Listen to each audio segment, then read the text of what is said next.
Hi, good morning. Today is December 6th, 2025, and it is 7:38 a.m. U.S. Central Time. My name is Rinaldo J. Aguiar Marcano, and I'm recording this video from my home located at the 2302 Britton Ridge Drive, Katy, Texas 77494. And my house is located 300 feet away from the house of a gentleman by the name of Robert Mueller, who was the director of the FBI for several years ago. And this is very relevant to this conversation. So this recording is going to be demo D91-5. Initially it was supposed to be a videos, three video series, but they keep obstructing justice, so I have to keep expanding it. So now this is going to be the fifth installment of this series, mini series, right? The 91 series. And I've given this, so this demo 91-5 has a name, right, attached to it, the name of an individual. It's a gentleman by the name of Nathan Ochsner. It's spelled Ochsner. But not as a person, but as an official. So this person is an official of the federal court. So he's an officer of the federal court, right? Of the Southern District of Texas, Houston Division. And he is the clerk of the court, right? So that's why he's important. And I usually don't give the demos the names of people, but I think in this case he earned it. And I'm gonna tell you in a second why. So let me get started, right? Let me start by sharing my screen with you, so you can see. I have a few talking points. I think it's this one.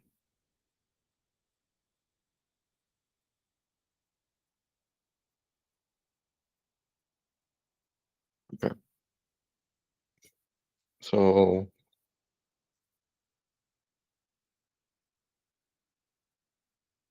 yes. So Nathan Ochsner. So the talking points I have is to talk about what happened with his filing in the federal court, and that's why the reason he earned the name of to name the demo after him. And I have a couple of small things after that. I mean, they're important, but they're not super long topics. So let me start by saying what happened, right?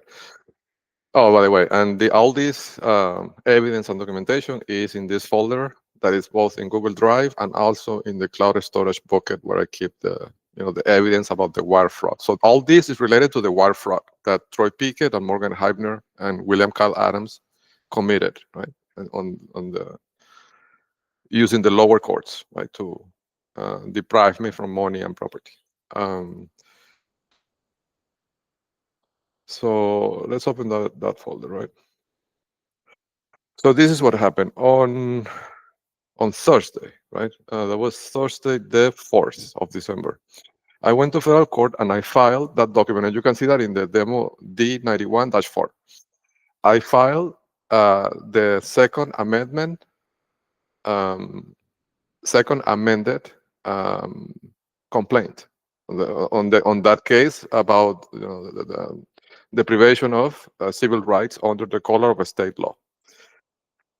And I already discussed in demo 91-4 all the changes to the complaint, right? And how I was naming William Kyle Adams as the main or the first defendant in the complaint, and how I've spelled all the ingredients, clearly spelled out in that document, all the ingredients for what could be eventually wire fraud charges, right?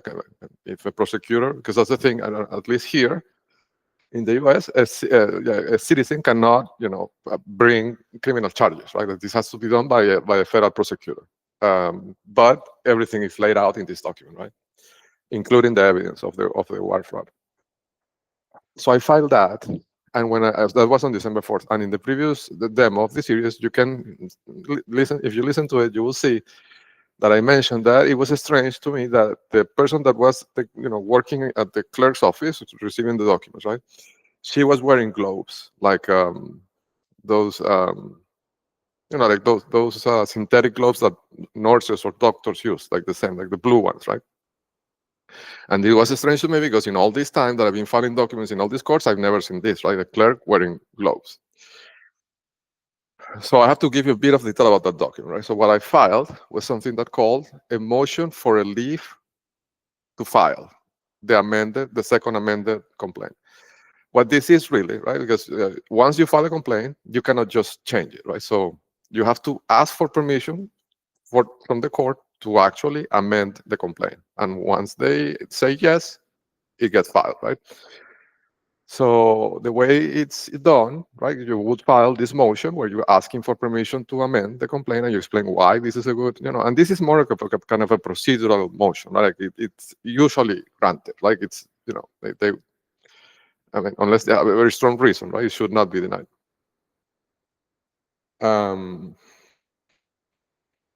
But so you would file this motion and you would attach as an exhibit the actual document that you want to replace the original complaint by, right? Like, so the new document, you attach it as an exhibit.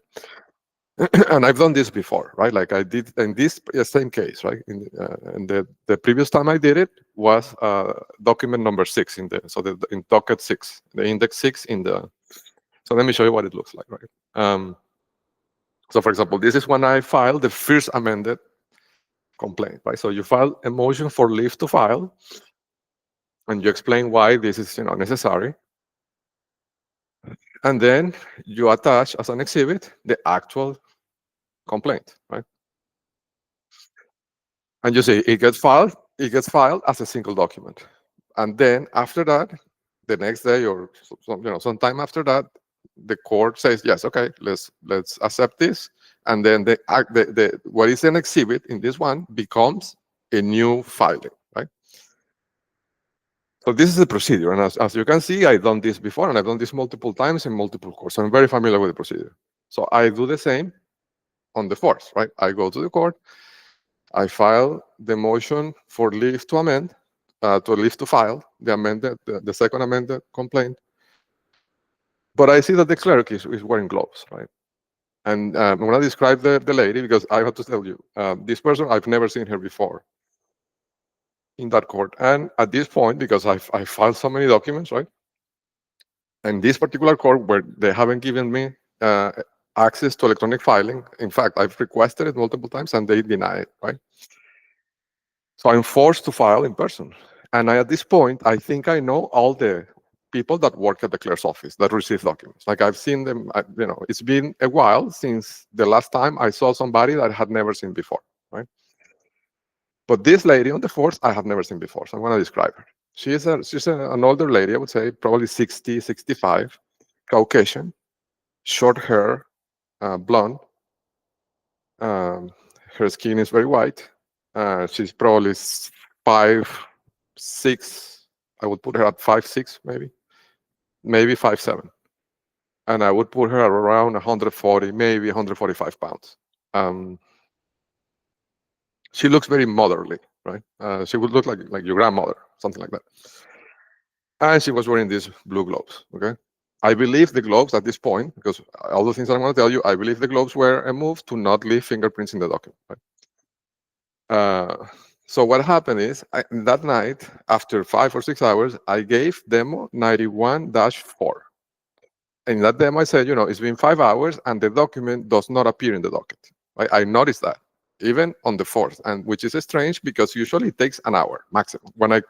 Usually when I come back home, the documents are already in the docket. And I've seen this before, and I file documents that are 100, 140 pages, and they get within an hour into the docket, right? So it's not because of the number of pages. And this one has something like 74 pages, I think, right? But anyhow, I made the observation on the 4th that the document, it had been 5 hours, and the document had not gotten into the docket. So, the night passes. The next day, so yesterday, the 5th, which is a Friday, at around 11, or maybe 12:30. I have to check the time. But I check the docket, and the document is still not in the docket, right? Like it's not there. The index, so there's no new index, and the document is nowhere to be seen. So the first thing that happened, and I'm going to start telling you specific observations, right? And they may seem individually like a small things, but if you put them all together, I think they show a pattern, right, of obstructing justice and trying to cover the crimes of William Carl Adams and Morgan Hyber and Troy Pickett. Right? So at 12:30 or something like that, I check the document is not there. Immediately, I call the clerk and I record the conversation. The conversation is recorded and it's in this folder. You can, if you go to this folder, there is a subfolder that says Drive Download and has the timestamp in which I downloaded the folder. And in there, there's 2 recordings. Right? One of them, I made 2 calls to the clerk's office. I imagine the one that's bigger is probably the first call. Oh, the time is here. So, yeah, one of these 2. Let me see which one is it.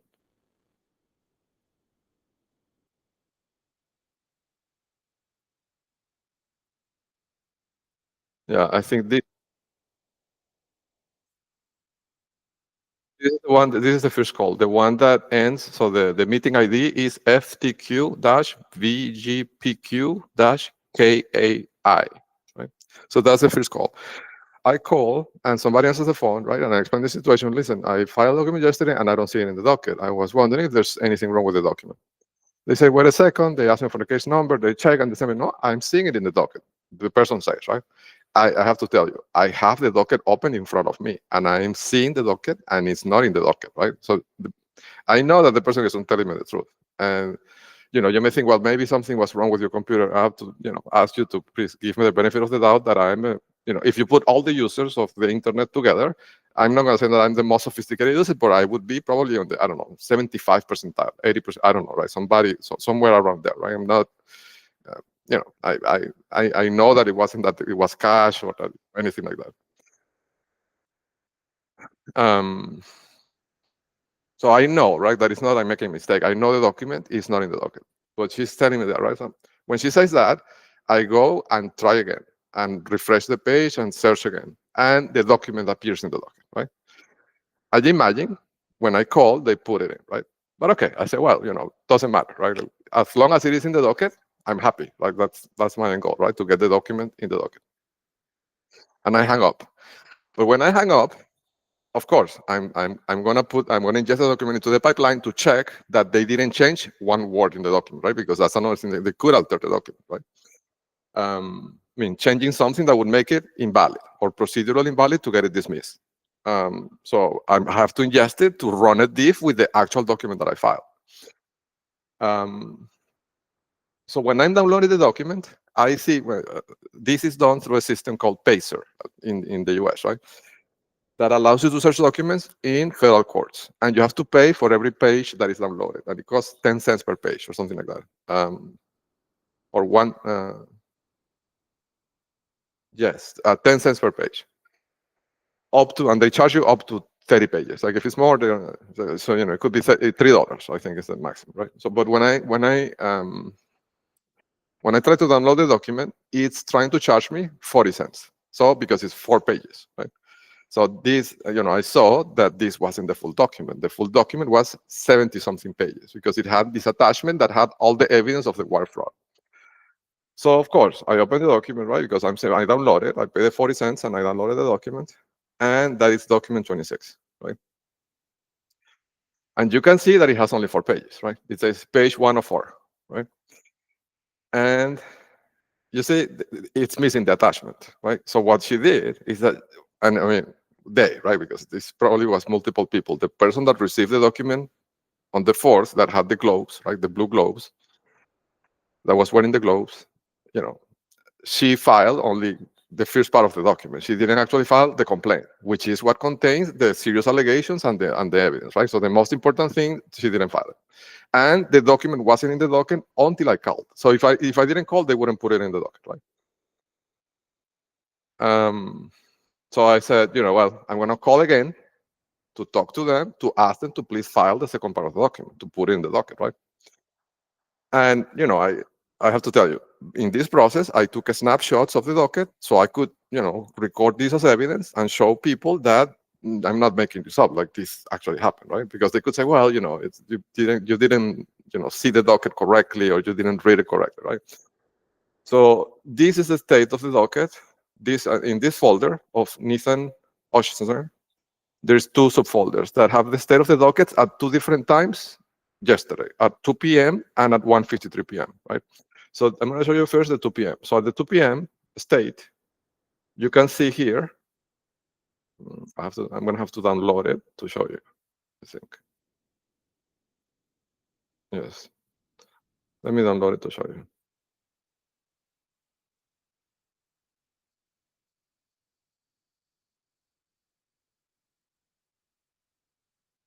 Okay. So this is the state of the docket at 2 p.m., right? And you can see, so this is after I made the first call. You will see that it appeared in the docket, right? With the date of yesterday. But it says entered on the 5th. So you see, there's the first thing, right? The date of entry is different. And this is not the case on the others. You can see before in the others, the date of filing is the same date of entry. You see? 11/14, 11/14, 11/14, 11/14. 10/28, 10/28. I think there is not even one document in here that has a different filing date and entered date, right? This is the first time this happened among 26 documents in this docket alone. And if I check the docket, it's the same, right?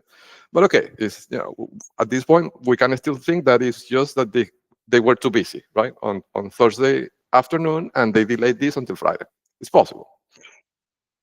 But note that the document, it says, this text that says it's a motion for leave to file second amended complaint, and it doesn't have any other links in here. And this is important, what I'm telling you, right?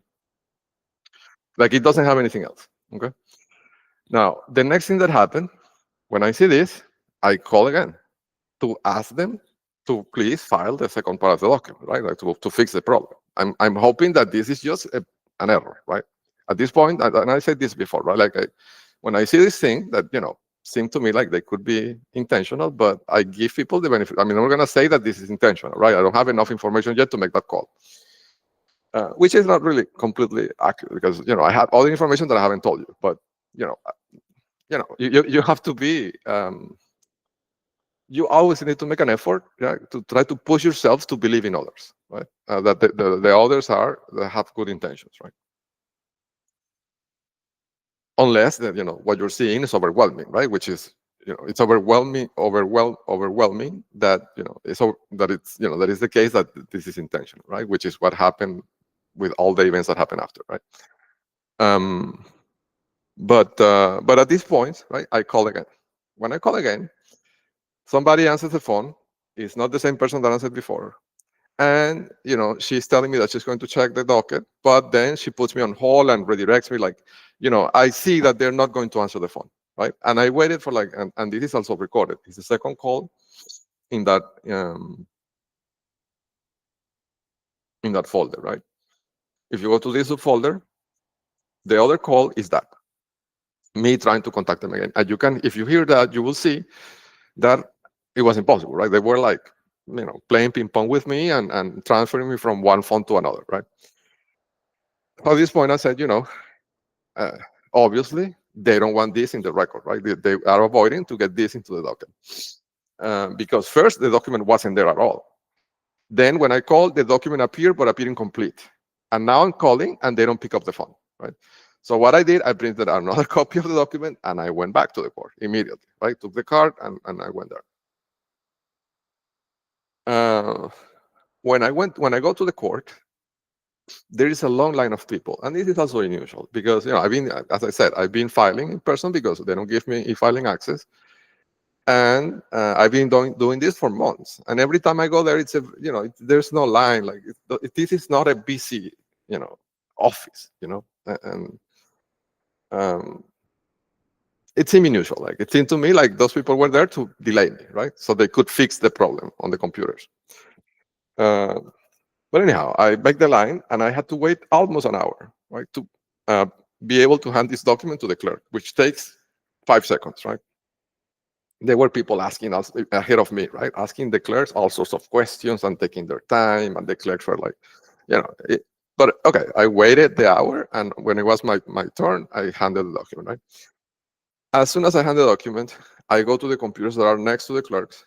I mean, they have some public computers that you can use, right? And I check the docket.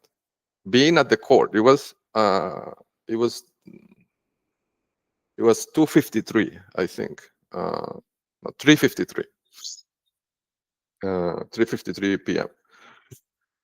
So when I checked the docket the second time, and I took a screenshot of it, right? Uh, is this over here.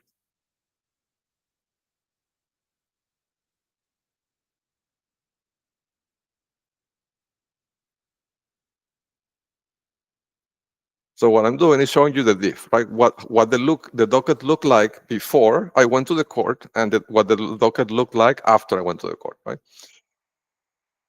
So after I go to the court, remember, this is what it looked like before, right? See, it doesn't have any other text here after the enter 2005, sorry, 12/05, 2025. After that, there is nothing else. But after I went to the court, this is what it looks like. Now,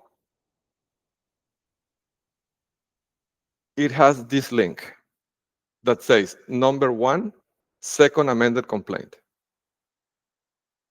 GLD4 and GLD4. And this is interesting, right? Because remember, the person that's, I talked to the previous day was a lady, right?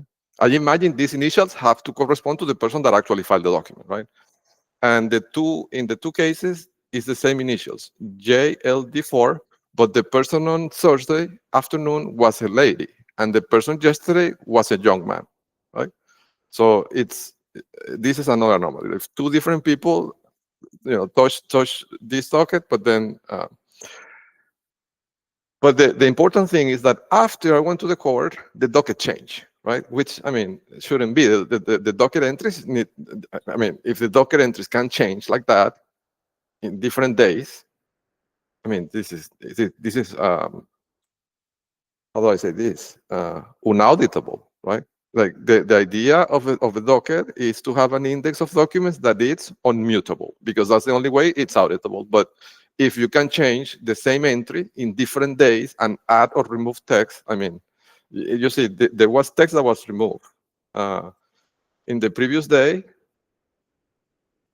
this text that says enter,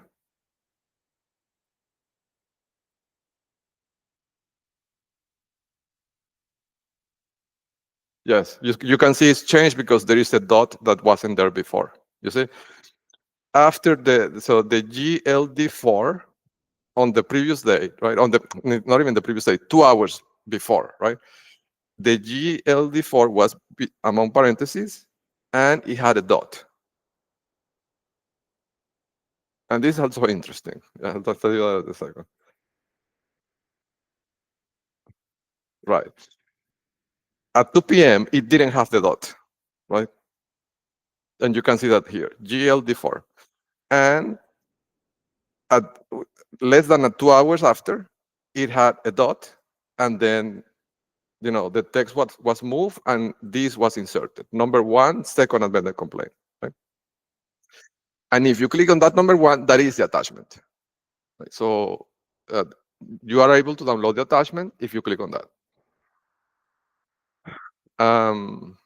So what I'm telling you is that they only added the actual document after I called 2 times, and when they saw that I went to the court with another copy.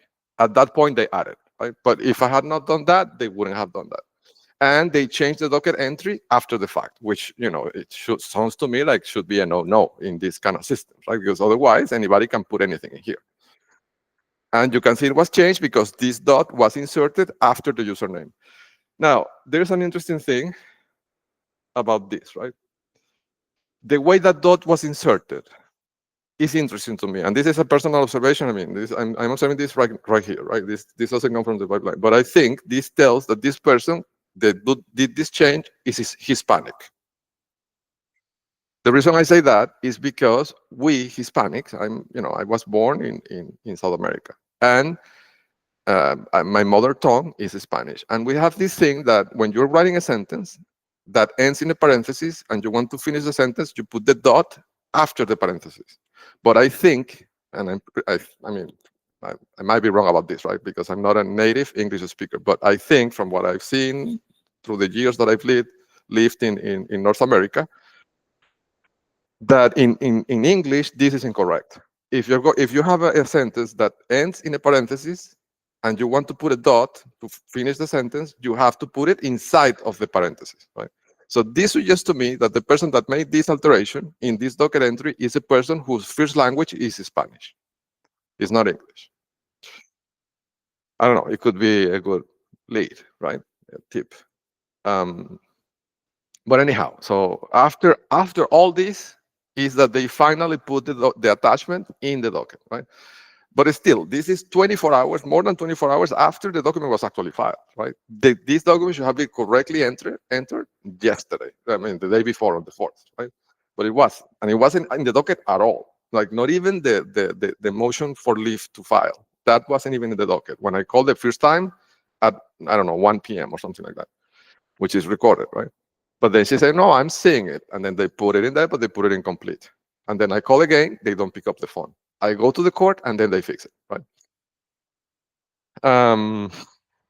So it seems to me like they were intentionally obstructing justice. They were intentionally obstructing this document getting into the document, right?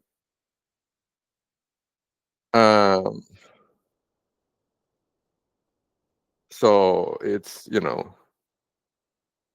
now I have to tell you, the other thing that I knew, because, like, I have the geo index, right? So I know that the clerk, this person, Nathan Ochsner, I know that he's marking the index since months ago. And I worked I did a project, like I don't know, maybe 3 months ago, right? In which I started by automatic means identifying key people using a pipeline that I built, custom built, that operated on a lot of signals, including the geo index. And I started mailing them the books, right? So the people that were marking the index got a copy of the book, right? And I think, I have to check, but I think he got the copy of the book like 3 months ago, right? And this was something that wasn't done by me manual, right? This was done by an automated system using the data that Diosdado Cabello and the Communist Party of China are using to harass people, right? And to spy on people. So, if he appears in the index, right? And he's there, and the system automatically picked him up months ago and sent him the book. And now, when I'm trying to file this devastating evidence against this criminal enterprise, in this local area led by William Kyle Adams and Troy Pickett, and his office intentionally obstructs the filing of the document in this overt way, right? It's what I always say, right? Dog typing. If it looks like a dog, if it walks like a dog, if it quacks like a dog, it probably is a dog, right? So, in light of this overwhelming evidence, right? His house is marked in the index, and I'm gonna that. I mean, I'm gonna show you, right? That is also in this folder that I created for him, right?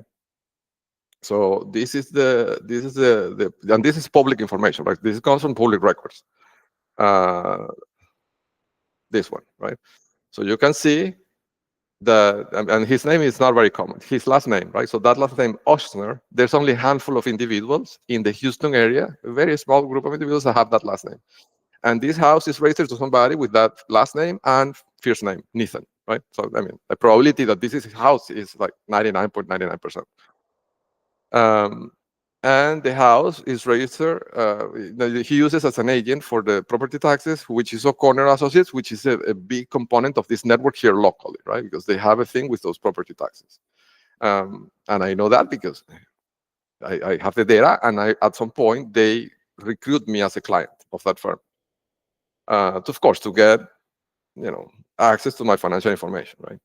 But anyhow, that house, which is 26702 Gray Swan Drive, Katy, Texas 77494, if you look it up in the GeoIndex using spyhell.org, which I did, and I recorded the results here, right? You can see that his house has multiple points inside of the perimeter. He has more or less, I would put it probably at 16,000 points, which is a lot, right? Like, so he has an equivalent number of points, I think, as Phil Denning, something like that, right? So, and these are crypto payments, like that's what these numbers represent. So, I mean, he's marking the index with the crypto payments. He's obstructing justice in this overt way in multiple attempts. Because, I mean, when I called the first time, they could have put the document in it, right? Like they could have said, well, he saw it, right? Let's put the document in. But no, they put the document incomplete, right? And then only after I go there, more than 24 hours after the first time I went there, is that they actually put the document in, right? So they tried multiple times, right, to deceive me in this way, so the document didn't get in. Now, this is an interesting thing, right? Because I was thinking about this. I was talking to my brother, and I told him, listen, this is something that here, I have to think about, right? Is the following. Because I already filed the document on the previous day, on the 4th, right? I mean, when I say the day, I mean William Kyle Adams and Troy Pickett and Morgan Heibner, right? And the Adams law firm. Uh, because I already filed the document, right? And they stopped it in this way. Now, it's incredible to me that William Kyle Adams has influence over the clerk of the federal court. Right? I mean, this is amazing. But of course, I understand it's not him directly, it's the Communist Party of China, right? Who is orchestrating all this at the end. But the thought was, they already know what the document contains because they stopped it, right? So they read the document, and I remember I mentioned in one of the demos before, I think it was 91-4, that the Venezuelan informant had told me their reaction to the document even before it got into the docket, right? So I know they're panicking about the document, right? And they already saw what the document contains, obviously, because they stopped it with the clerk. So the question that has the obvious question that I have to ask myself, and if you are an investigator, you have to ask yourself too, is what do they gain with stopping the document? Like, what is there to win? I mean, the document already exists. I already produced the document, right? I'm already able to produce these arguments in writing and verbally, right? So even if they stop it with the clerk, I'm gonna go, if it's not on Friday, it is on Monday, but I'm gonna go again and file it again, right? They cannot stop me from keep trying to file it, right? So why stop it with the clerk? Like, why would they stop it with the clerk on Friday?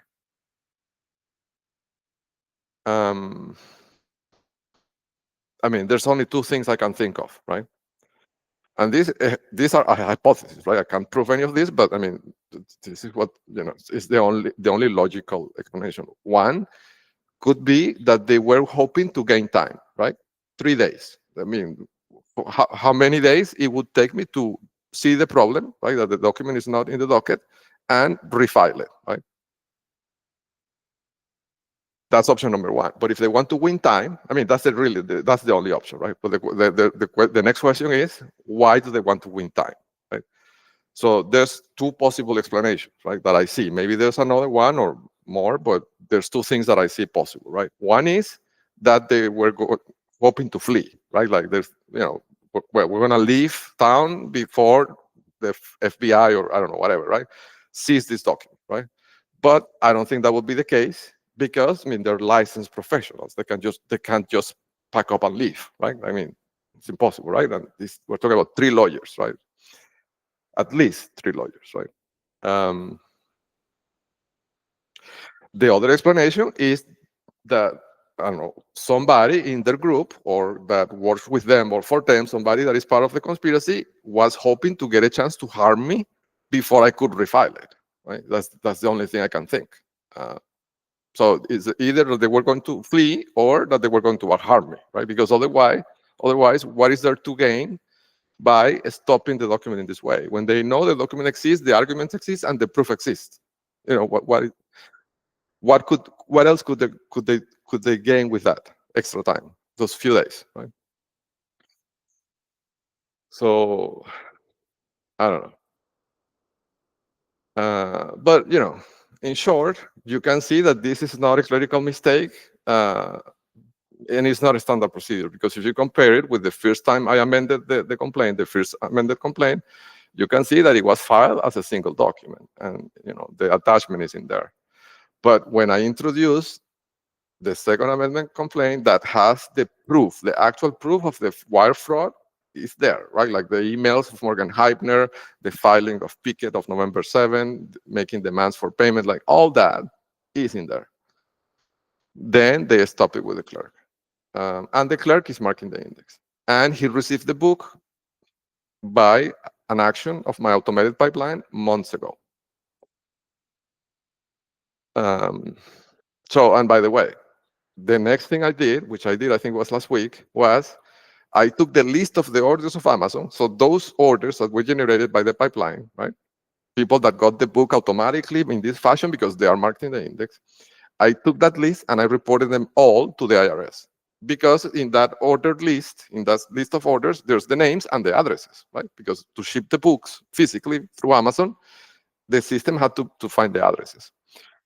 So because I have the names and the addresses, it was a no-brainer to take that list and report them all to the IRS. What I'm saying is, it's possible. I have to check, really. I haven't checked this, but it's possible that if he got the book, I'm talking about Nathan Ochsner. If he got the book, he's probably already reported to the IRS, right? So if that's the case, this act of obstructing justice, I think, would extend not only to his radius of influence, which is the court, right? It's not only obstructing justice within the context of the court, but if he was reported to the IRS, it means that he's obstructing justice also in the context of the IRS. And that would mean probably tampering with a federal witness, right? Or with a whistleblower, right? So I don't know. I think that puts a lot of liability on Mr. Ochsner, right? So potential liability, right? Alleged liability. So I don't know. It could be leverage, right? So with that, I think I'm going to move on from that topic.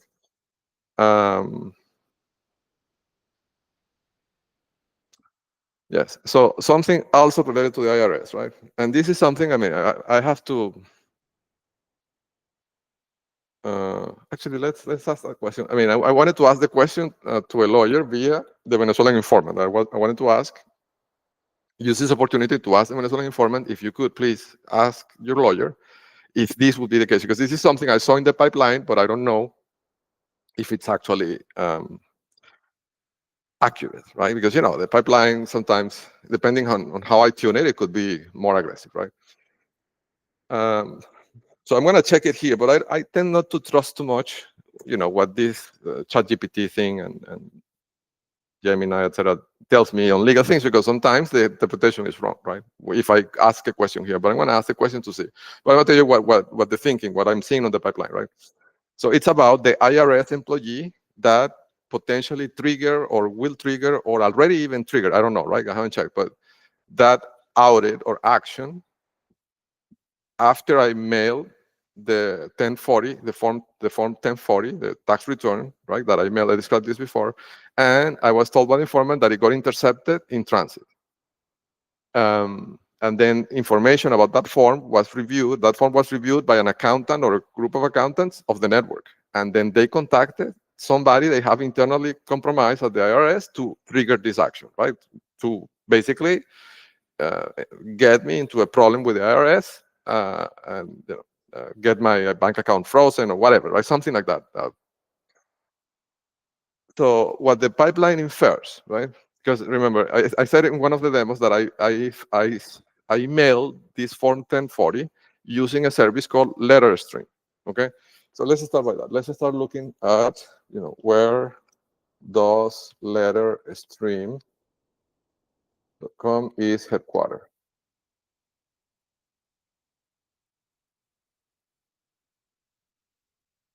Okay, so they are in Scottsdale, Arizona, right? Okay, so that means that when I sent the form to the IRS, to the office in Austin, I sent the form electronically to, probably Scottsdale, Arizona, right, where they have their offices and their servers, and then it got printed, maybe there or maybe in a different state, right? They could have the printer in Utah. I don't know where they have the printer. Well, let's see. Let's ask the question, right? Where does letter stream? I mean, I don't know. This might be important, right? Uh,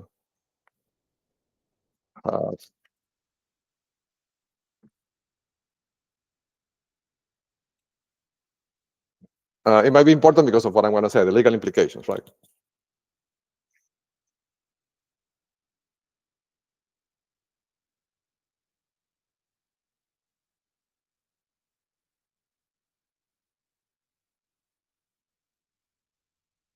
Yeah, so they have, yeah, this is important. So they have multiple printing locations, right? So besides Scotland, Arizona, it's possible that that file that I sent them ended up being in a third state, right?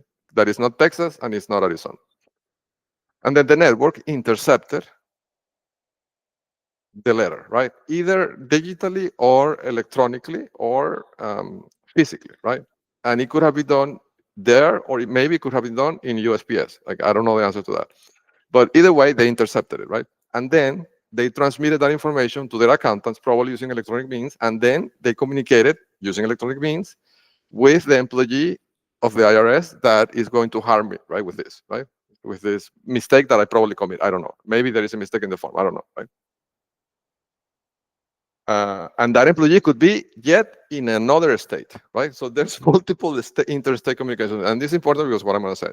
So the pipeline thinks that if they trigger that action, right, it's an attempt to deprive me from property. For example, freezing my bank account or asking me to pay more money to the IRS. Whether it has merit or not, the pipeline thinks that there is an act of deception in here because they are making the IRS believe that this is an organic action. And it's not. It's something that they are triggering, but using back channels with the intention of harming me, right? So there's fraud being committed using interstate wires and with the objective to deprive me of property. So the pipeline infers that this employee that signs that action or that letter or that notice of action or whatever it is might be committing wire fraud as well, right? And tampering with the witness, right? But I don't know. So the question is, I mean, I guess this is the legal, more legal high-level question is the following. If the wire fraud statute applies only when the deception is directed at the person being deprived from property, or if the deception could be directed at a third party that could then cause the person to be deprived from property, right? So that's the question I'm going to ask here, but I don't trust Gemini for this, right? Because it's a very technical question. But I'm going to give it a try. So I'm going to say, in U.S. federal law about wire fraud,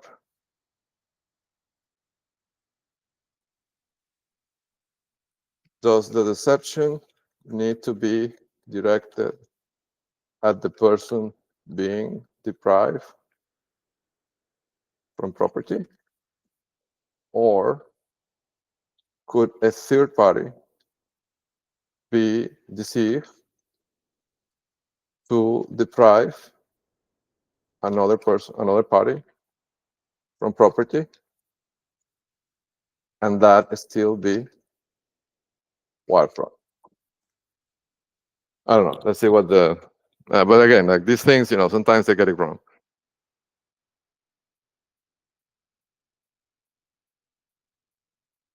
Well, according to this, yes. The answer would be yes, right? But again, I don't trust much this, right? So if you could please, I'm talking to the informer, right? If you could please do me this favor, right? And check whether this could be the case. Because if that's the case, I'm going to report. I'm going to find that notice, whatever it is, and I'm going to report that person to the FBI, to the anti-corruption department, right? Uh, So it says the law focuses on the scheme to obtain property by means of a false pretense. It does not restrict, but this is very grave because then the IRS would be caught in the middle of this, right? I mean, they would. I mean, the entity depriving me from property would be the IRS, right? I mean, they're employee of the IRS, right? But it elevates the scale, the stakes of this immensely, right? Um,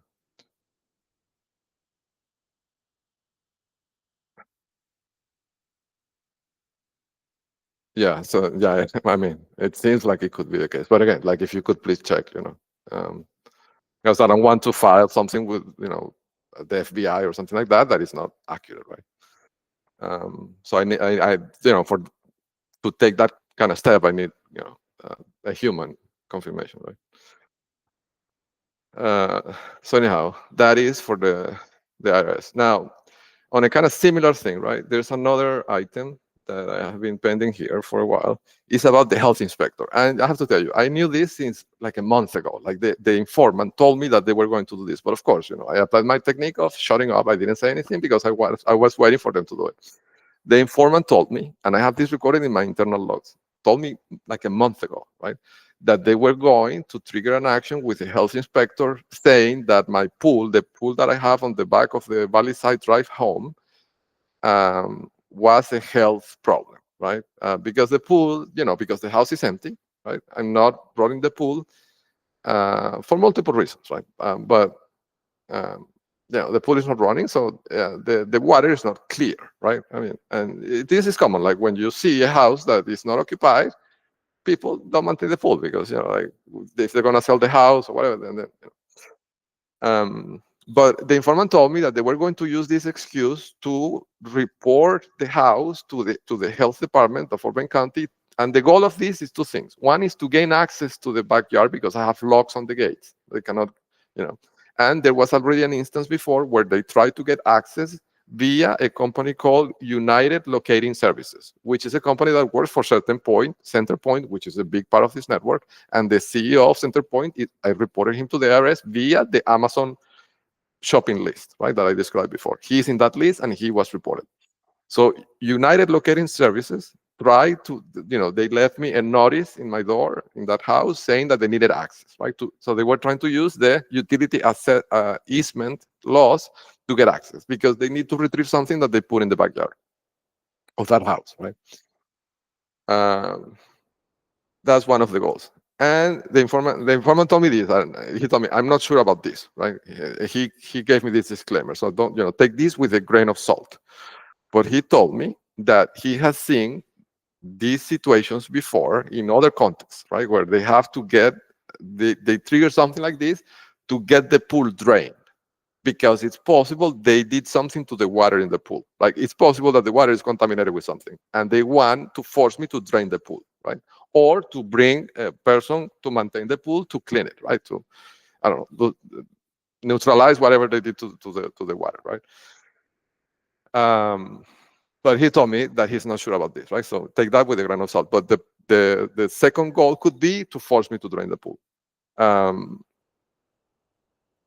And to retrieve something that they have in the backyard, right? Either way, it's destroying evidence, right? So that's the goal. That's the goal of this person. So this, I've known this for more than a month, right? But I haven't said anything. So now I come to that house. I don't know, like 3 days ago. I think it was on Wednesday, and I found this little number over there. Let me show you.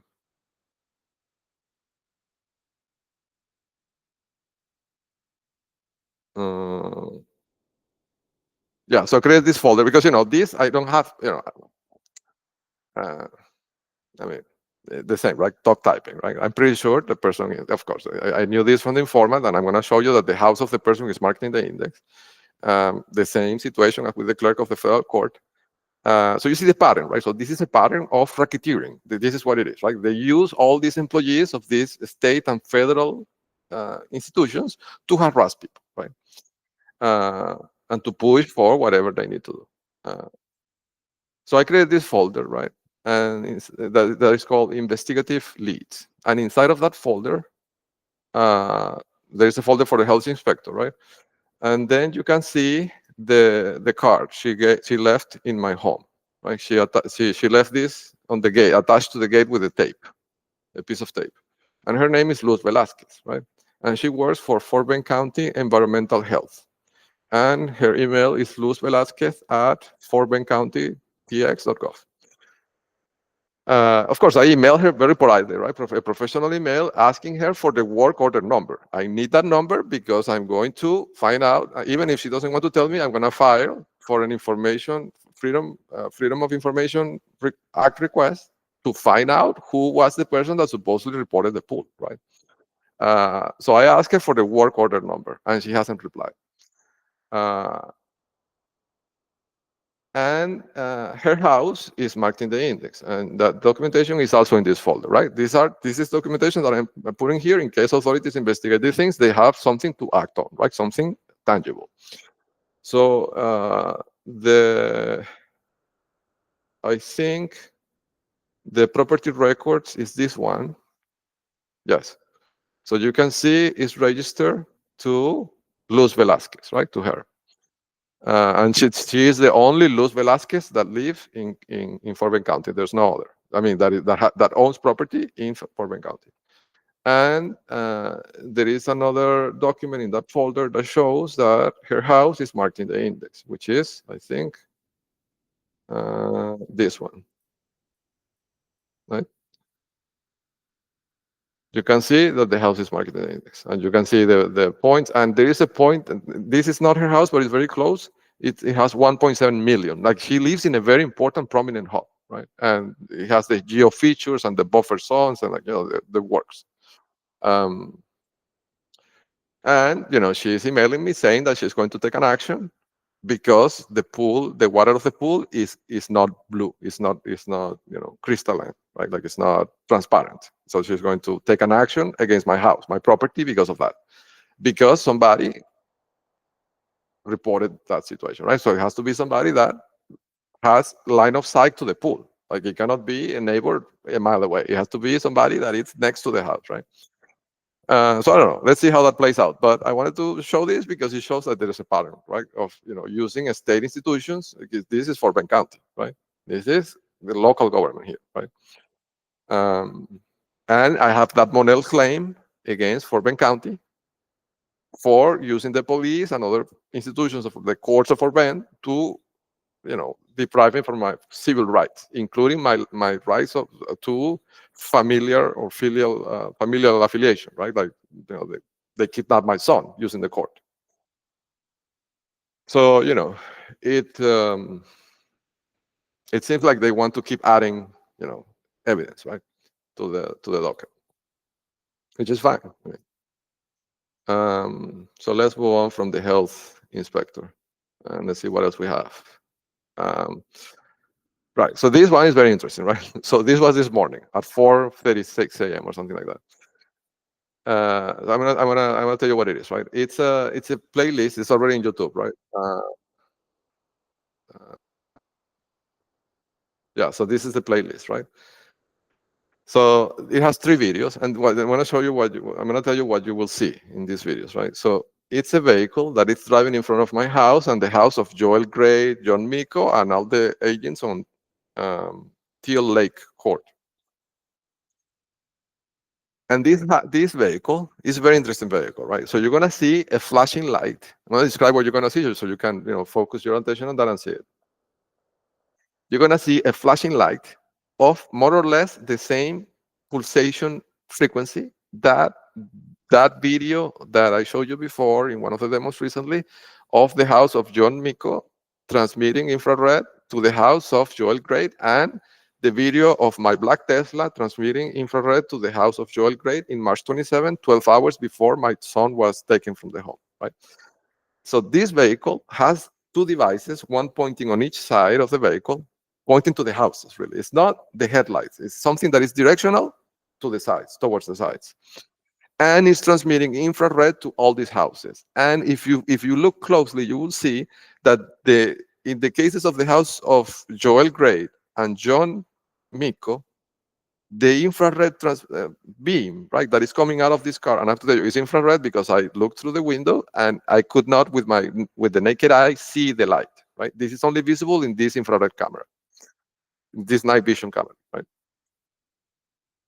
The point in the houses where the beam hits is exactly the same point right, of those videos that I showed you before of the black Tesla transmitting to Joel Gray's house, and the other video of John Miko's house transmitting to Joel Gray's house, right? So this makes it obvious that this is a communication system that they have, right? And what this car is doing really is relaying an emergency message to these houses, right? There is something going on, or there was something going on, and at 4:35 a.m. this morning, that they wanted these agents all to know, right? In a way that didn't leave a trail, electronic trail, like they couldn't send a text message or an email or something, delivered short range with infrared communication to the houses, right? But this also tells me that all the houses until Lake Court, I knew this, right? But I didn't have proof. But you will see in this video that all those houses have the same capability of receiving and transmitting and imaging infrared, right? Because the car turns in that street and does the drive-by and comes back, right? So he's basically giving a consistent message to all these houses for some reason, right? So I'm gonna play it so you can see the observation, right? So it's 3 videos really, because my system splits it in small chunks. So the 3 videos are here. So this is like a minute of video, but it's split into 3 small videos. So you see the vehicle pulsating, right? And you see how the beams are directed to the sides, right? To the houses, basically, right? So the objective of this car is to send information with infrared to the houses. That's the goal of this car. There's no doubt about that. And you see the car turns on. This is still Lake Court, right? And you see how the infrared hits right on the house, even on the house of the Grays, the other house in front of Joel Gray, or Joel Gray. The last name of the agent is Gray, Gray. And then the vehicle disappears. And of course, I don't have line of sight to the end of that street, but the vehicle disappears there and eventually comes back. I think it's probably in this other video. Yeah, so you can see the vehicle coming back, and you can see the beam how it's hitting both sides of the street, right? And that is a in that signal, in that pulsating light, there is information encoded, right? It could be a short message, it could be a code, like I don't know. I don't have a way to decode it yet, but I'm trying, right? Because now I have multiple samples of this thing, right? I don't know, I have multiple, like more than a dozen samples, right? That I've captured through the last, I don't know, 6 months. So I don't know, maybe I get lucky and I can decode it. Or, if the Venezuelan informant knows what this signal was, please, throw me a bone here. Um,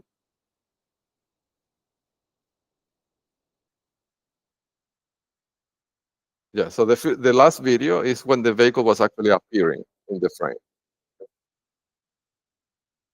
You can see it was just appearing there, but it's not a very meaningful recording. But the first video on this playlist, the one that lasts 40 seconds, seems to be the most meaningful. But you can see, Joel Gray and John Miko getting the information. More meaningful because I think it would compound, right, in terms of evidence with the other 2 videos of these houses using infrared communication, which on itself is not a crime, right? You can use whatever communication you want, but if you're using that to spy on a target and to harm the target, and that eventually resulted in the kidnapping of the child of the target, I think it compounds. So I wanted to show you that video, and also. I was checking the directory that Phil Denning gave me, right, when I moved in, to give you the names of the agents that live in this street, right? So there's 2, 4, 5 houses in total, plus John Miko. So the agents that are receiving this infrared transmission in this video are Bob and Delling Abernathy of 24910 Teal Lake Court, Joel Gray, the Chief Financial Officer of Baxter, 24918 Teal Lake Court, Gary and Diane Gray. So these are what they call the cats, right? So these are the actual cats. 24919 Teal Lake Court, and Larry and Jenny Ryan, 24903 Teal Lake Court.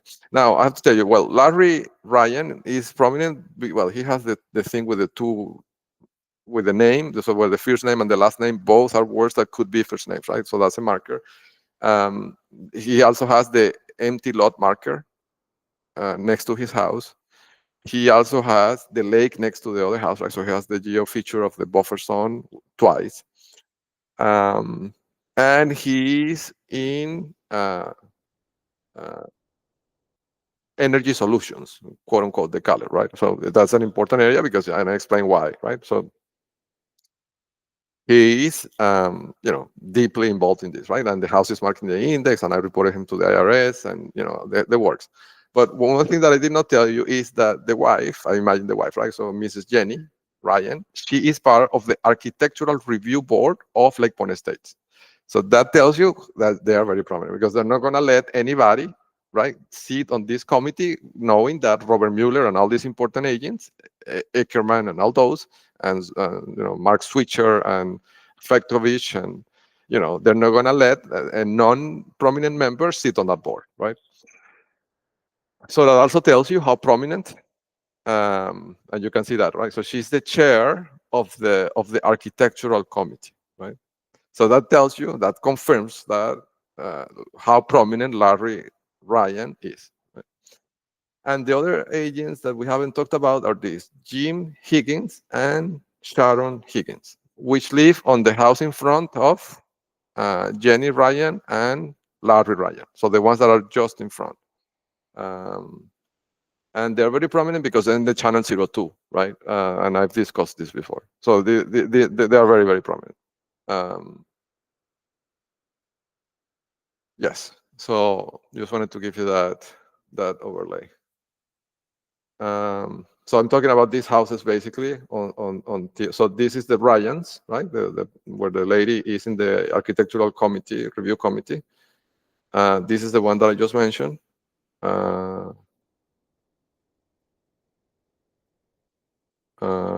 Higgins, right? Jim Higgins.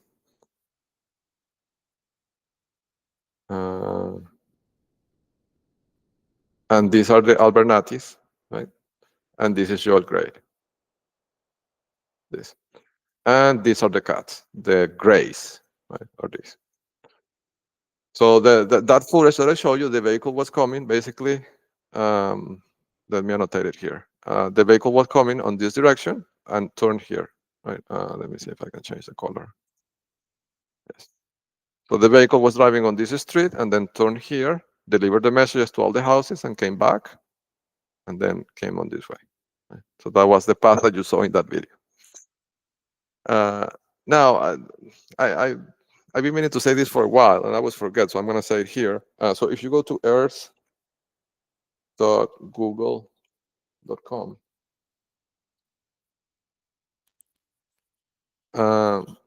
this is Google Earth, right? You're familiar with this, but this has an interesting functionality that is very interesting and very useful, right, to debug things. Let me show you. So I have this map already, right, for Lake Point Estates. So this is my house, right, the one that I have with the yellow marker, and this is the house of John Miko, right, the 23. Sorry, the 2310, right? And now this is interesting. I'll tell you something in a second. Just let me check something here. So there is a tool that you can use. Where is it?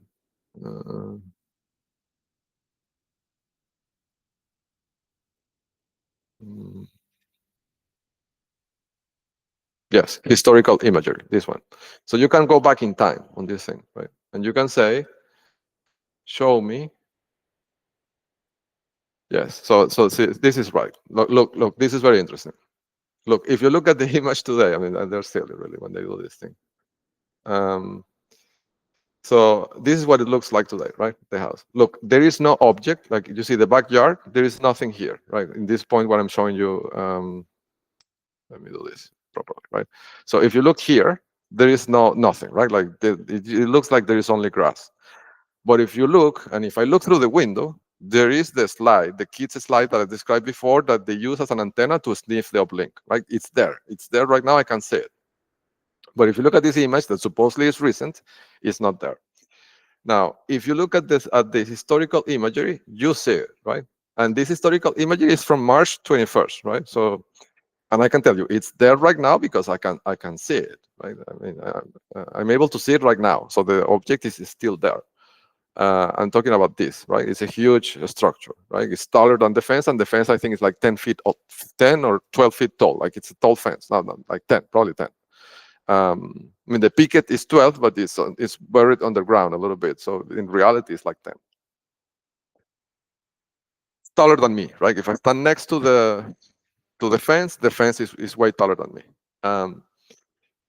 Now, you can see the object here, right? And this is the historical, according to this, March 20, 21, 2025, right? But if you go to right now, you don't see it, which is not true. So what I'm telling you, they deleted in the last snapshot, they deleted the object because I can see it right now and I know that it's there, right? But that's not what I wanted to really show you. What I wanted to show you is that if you go back in time, you can see that they installed that object right after I moved in to this house. If you go back to 2024, I moved here in June 2024. If you go back to February, 2024, you see the object is not there. And this is interesting, right? Because I think this speaks about a state level foresight. The reason why they put that object in there is because they know where the Viasat satellites are located relative to the house, right? And they knew even a year and a half ago, before I even knew the name Viasat, right? I didn't know this company even existed at that point. But they foresaw that I could install a satellite connection that was not a Starlink, and that the only option was Viasat. So they placed that thing in there intentionally in the exact point where it would intercept potentially a Viasat antenna if I ever bought one. Right? That's what it means. Because the thing is positioned there perfectly, right? And it was positioned there even before I bought the antenna, even a year before. But that is the exact place where it needs to be for them to be able to do what they do, right? So that tells you that this is a state level plan. There's a state level planning behind this. And you can also see that because of the fact that after I posted that video and put that transcript in the book that I sent to the IRS, explaining how he was sniffing the antenna with that slide, right? Then what they did, they deleted the image from Google Earth, right? And you can see that if you go to today's image, the object appears to not be there. But if I look at the window, I say it, the object is there, right? So they deleted it from here. And who can do that? A state actor, right? Like not anybody, not any. I don't have the power to delete things from Google Earth, right? Not even when I worked at Google, I had that power. So this is a state level actor for sure, right? I mean, I'm talking whoever is paying John Miko to do this. Right? John Miko, Joel Gray, Larry Ryan, and all them, right? Robert Mueller, it's the same. This is a state plan. This is a state plan operation.